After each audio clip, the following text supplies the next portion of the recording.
What if everything you thought you knew about love, marriage, and romance was built on a fairy tale? We imagine the past through a soft-focused lens, a blushing bride and a handsome groom, finally stealing away to a candlelit chamber, alone at last to begin their new life. But what if I told you this beautiful image is a lie? What if, on their wedding night, most couples in ancient Europe were never the entire community, and sometimes even total strangers were not just invited, but required to be there, watching, listening, and waiting for proof of the most intimate moment of a couple's life? We are pulling back the velvet curtain on history. We will journey back in time to uncover wedding night rituals so shocking, so utterly bizarre, that they would make the wildest reality TV show look tame. These are not just forgotten customs. They are the bedrock of our modern traditions, the secret history of love and marriage that has been hidden from view for centuries. Before we dive into these incredible secrets together, I'd love for you to become part of our late-night storytelling family. If you have a curious mind that longs to unravel history's most fascinating mysteries,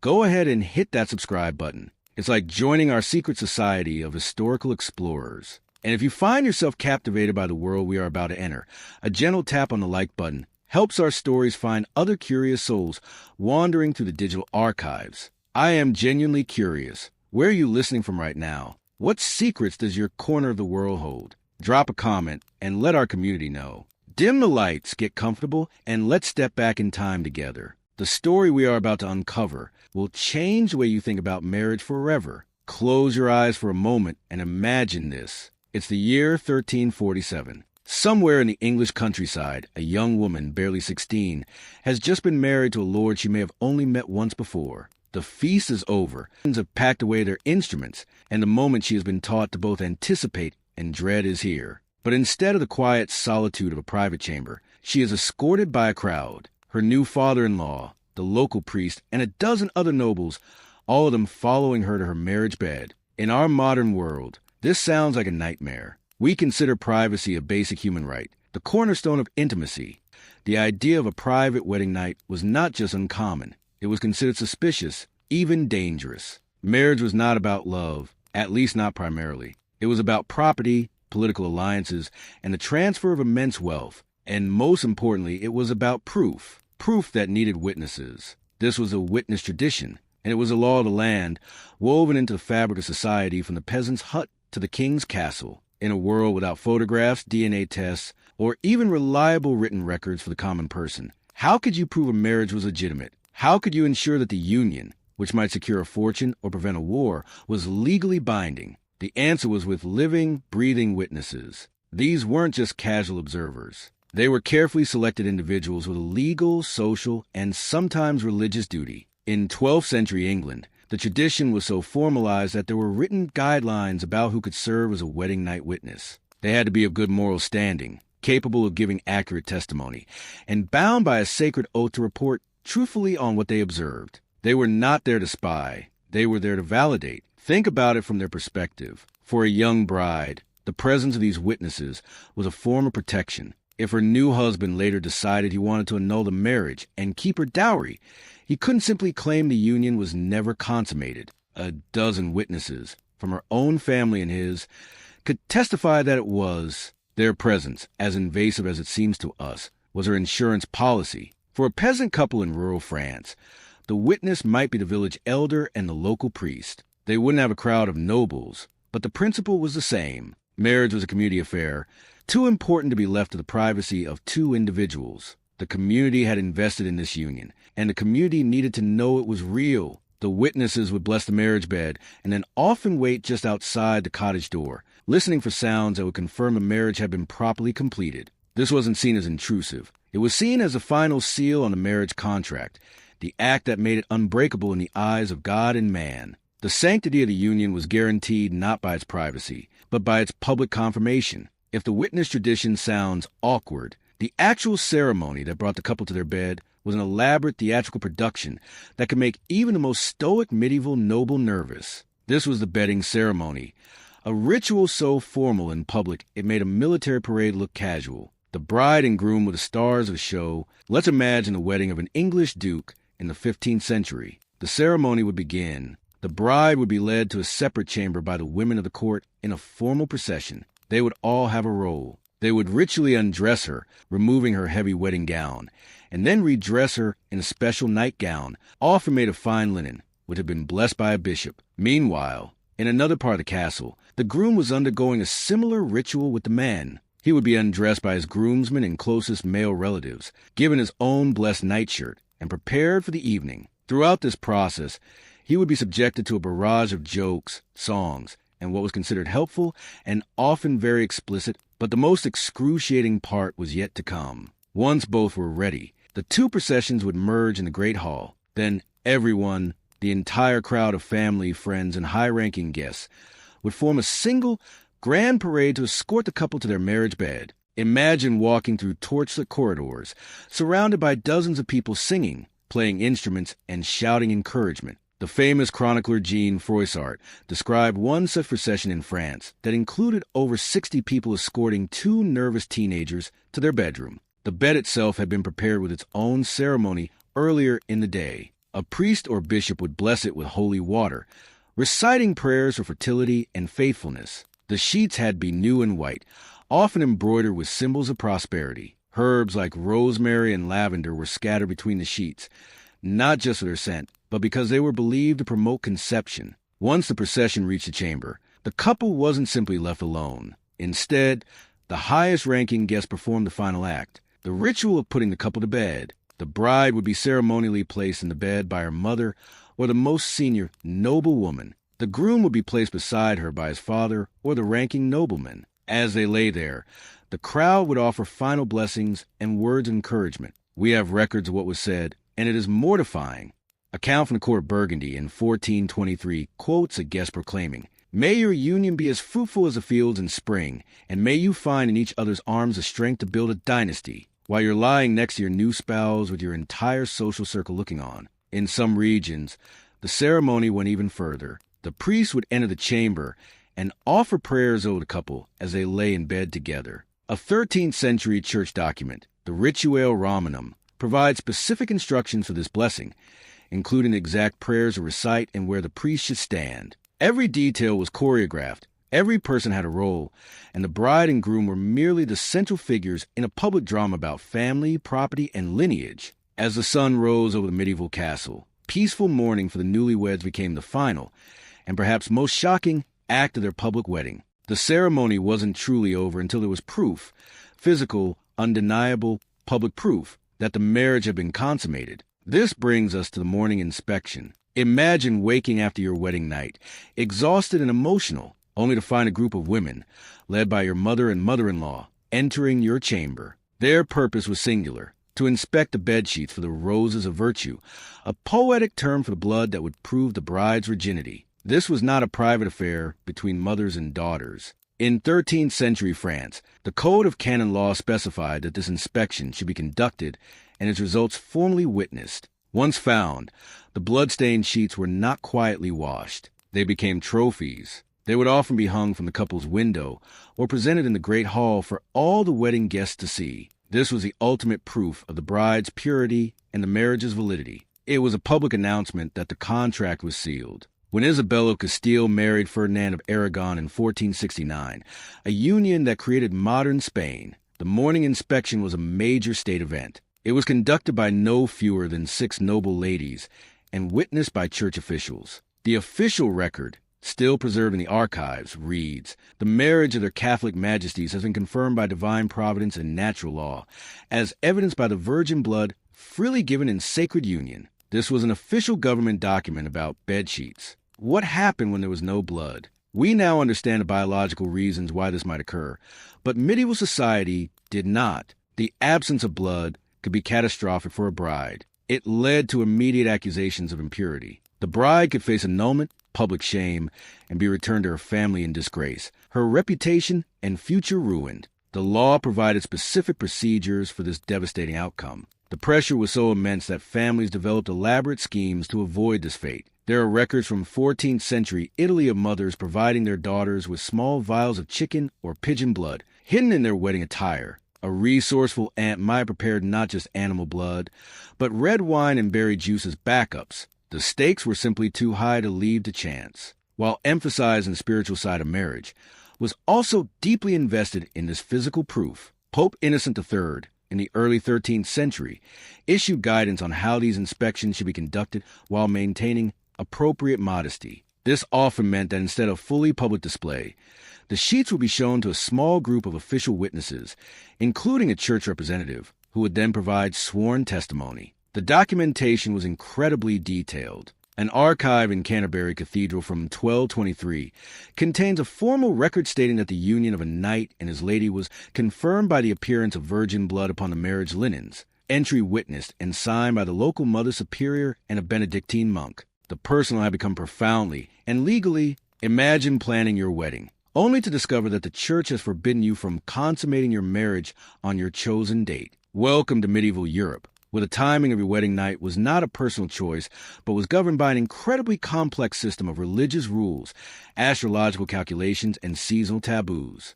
The medieval Catholic Church maintained what were called closed seasons, long periods when sexual relations, even between married couples, were strictly forbidden. When you add up all these restricted times, every Friday in honor of the crucifixion, every Sunday in honor of the resurrection, the 3 days before receiving communion, and the feast days of major saints, it amounted to more than half the year. On approximately 180 days out of 365, marital intimacy was considered a sin. This created some incredibly awkward situations. A couple might marry on a Thursday in December, full of hope and anticipation, only to be told they could not legally consummate their union until after Epiphany in January. A letter from 1289, preserved in the archives of Winchester Cathedral, shows a young nobleman begging the bishop for a special exemption because his wedding fell during Lent. The bishop's reply was firm: "Congratulations on your marriage. See you after Easter." The couple had to wait nearly 7 weeks.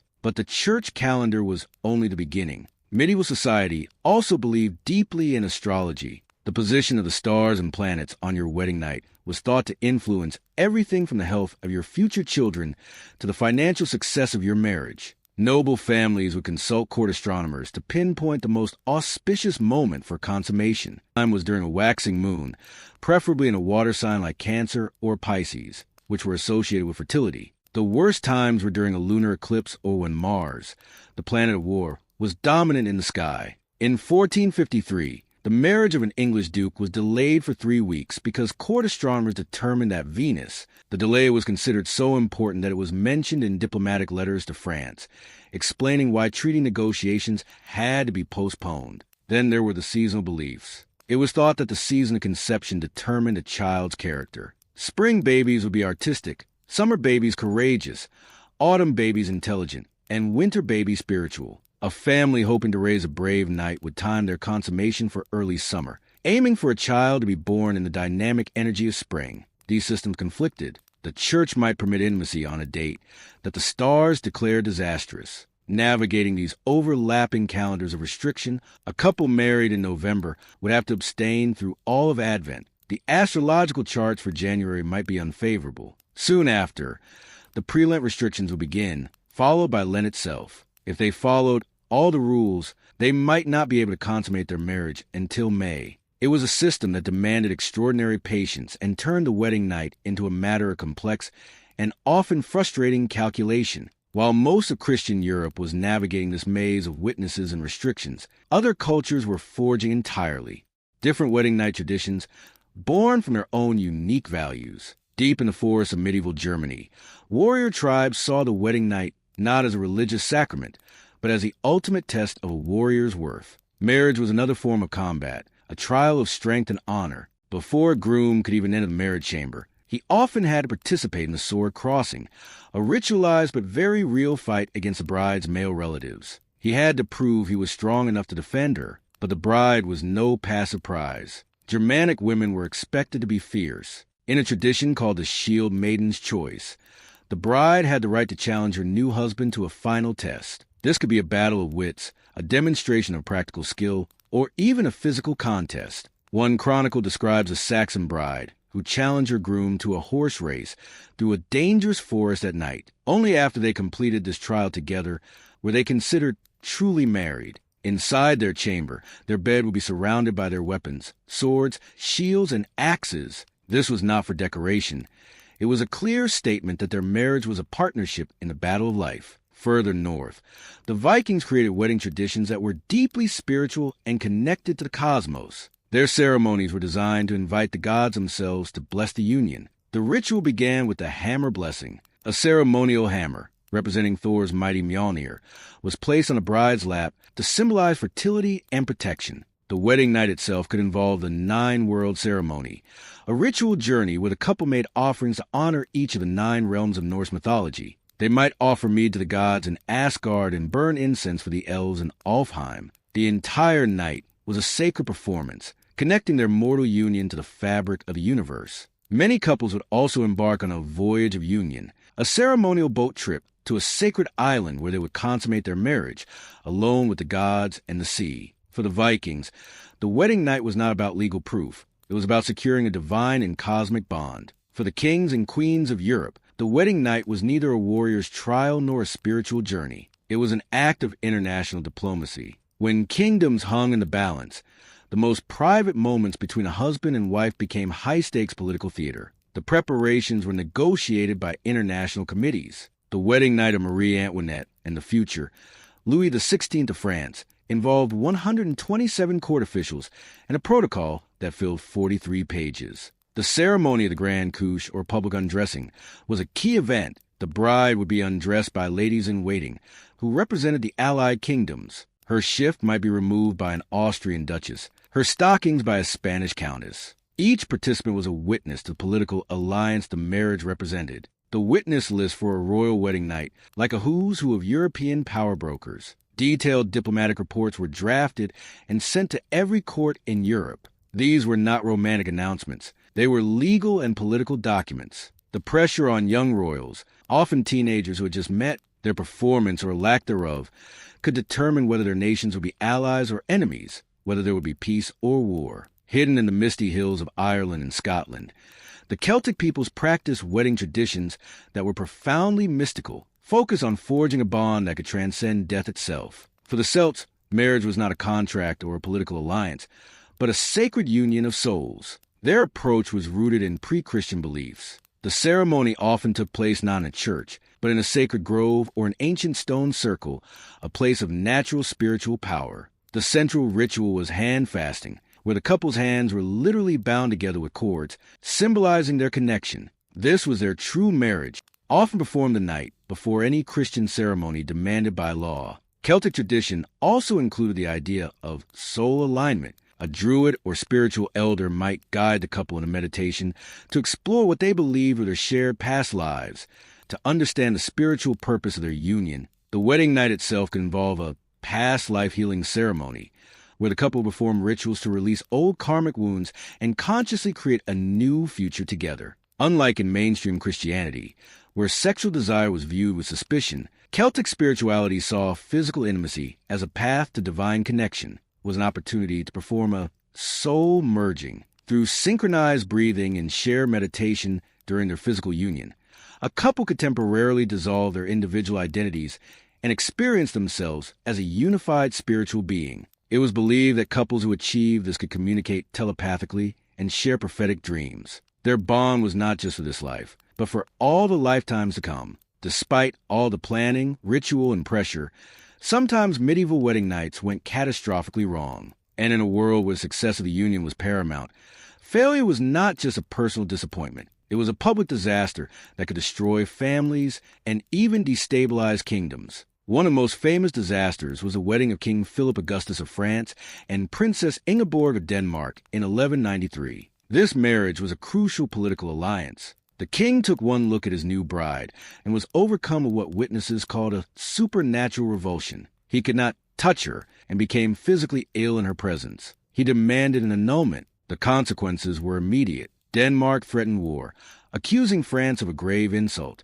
The Pope refused the annulment, 20-year-long diplomatic crisis. Ingeborg spent decades as a political prisoner, fighting for her status as a legitimate queen. Such failures were often blamed on supernatural causes. A groom's inability to perform was not seen as a psychological issue, but as evidence of witchcraft or demonic possession. This could lead to horrifying accusations. In 1431, a failed marriage in Burgundy led to the bride's grandmother being accused of witchcraft. Based on flimsy testimony that she had cursed the union, the old woman was tortured and executed. The public humiliation for the couple involved was immense. A failed consummation was not a private matter. It was public record. Lady Eleanor de Bohun, whose marriage in 1302 was not consummated, was forced to spend the rest of her life in a convent. She wrote the heartbreaking line, "I am neither maid nor wife, but something cursed between the two." The weight of public failure, in a world that offered no compassion for it, was a life sentence of shame. For centuries, these traditions of public duty, witness, and proof held sway. But two revolutionary forces were gathering that would quietly dismantle this ancient world and create the foundations of modern romance. The first was the rise of the merchant class. In the bustling cities of Florence, Venice, and Bruges, a new power was emerging. These merchants had different values. Their marriages were not about inheriting land, but about forming business. And for a business partnership to succeed, compatibility, mutual respect, and even affection were crucial. The merchants began to reject the intrusive traditions of the aristocracy. A Medici family wedding contract from 1386 contains a revolutionary clause. The consummation of this union shall be a private matter between the bride and groom, witnessed only by God. This was a radical declaration of a right to privacy. Merchant families encouraged couples to get to know each other before marriage. They hired experienced couples to act as mentors, providing practical advice on everything from finance to intimacy. The love letters of 14th century merchants are filled with a surprising tenderness and emotional honesty. They were building marriages based not just on business, but on a partnership of the heart. The second great force was the Renaissance. As humanist philosophy spread across Europe, it brought with it a radical new idea that human life should be about the pursuit of happiness, beauty, and personal fulfillment. This changed everything. Wedding chambers were no longer just functional rooms. They became works of art, designed by famous artists and filled with paintings and sculptures, all to elevate the soul and inspire love. The rediscovery of classical Greek and Roman texts introduced Europeans to a world that celebrated romantic love and pleasure. Ovid's The Art of Love became a bestseller among educated couples. For the first time, individual choice began to matter. Couples were encouraged to create unique celebrations that reflected their own personalities. The focus shifted from public duty to private passion, from a union of families to a meeting of minds and souls. As we stand here in the 21st century, it might seem that we have left this strange and intrusive world far behind. Our marriages are built on love, our wedding nights on privacy. But the echoes of these ancient traditions are all around us, hidden in plain sight. When a modern groom carries his bride over the threshold, he is unconsciously reenacting the Germanic warrior's demonstration that he can protect her. The exchange of wedding rings has roots in Norse and Celtic binding ceremonies. The tradition of the honeymoon can be traced to the Viking voyage of union and the merchant class's desire for a private start to their life together. Our belief that marriage should be based on romantic love is the direct legacy of the Renaissance and the merchant class, ideas that were once revolutionary. But perhaps the most profound lesson from our journey is what we have gained and what we may have lost. We have gained the precious gift of privacy and the freedom to choose our partners based on love. But in walling off our relationships from the world, we have sometimes lost a powerful sense of community support that our ancestors, for all their hardships, took for granted. They had a community of witnesses to uphold their commitment. We often have only ourselves. They had established rituals to guide them through challenges. We are often left to navigate them alone. The story of a wedding night is the story of a dramatic shift from public accountability to private freedom. The world of our ancestors was often brutal, invasive, and governed by expectations that seem cruel to us today. Through it all, they were striving for the same things we are: connection, commitment, stability, and love. From a terrified bride surrounded by witnesses to the Viking couple sailing toward a sacred island, they were all participating in one of humanity's oldest and most powerful rituals, the attempt to bind two souls together and create something new and lasting in the world. Their world is not our world, but their human hearts beat with the same hopes as our own. The story of the wedding night is, in the end, the story of us. Thank you for joining me on this incredible journey. If these stories have sparked your imagination, remember to subscribe and become a permanent member of our exploration team. Every like and comment builds our community, allowing us to uncover even more of history's hidden secrets together. Until our next adventure, may your own relationships be blessed with all the love and connection that has sustained couples across the centuries. Sweet dreams.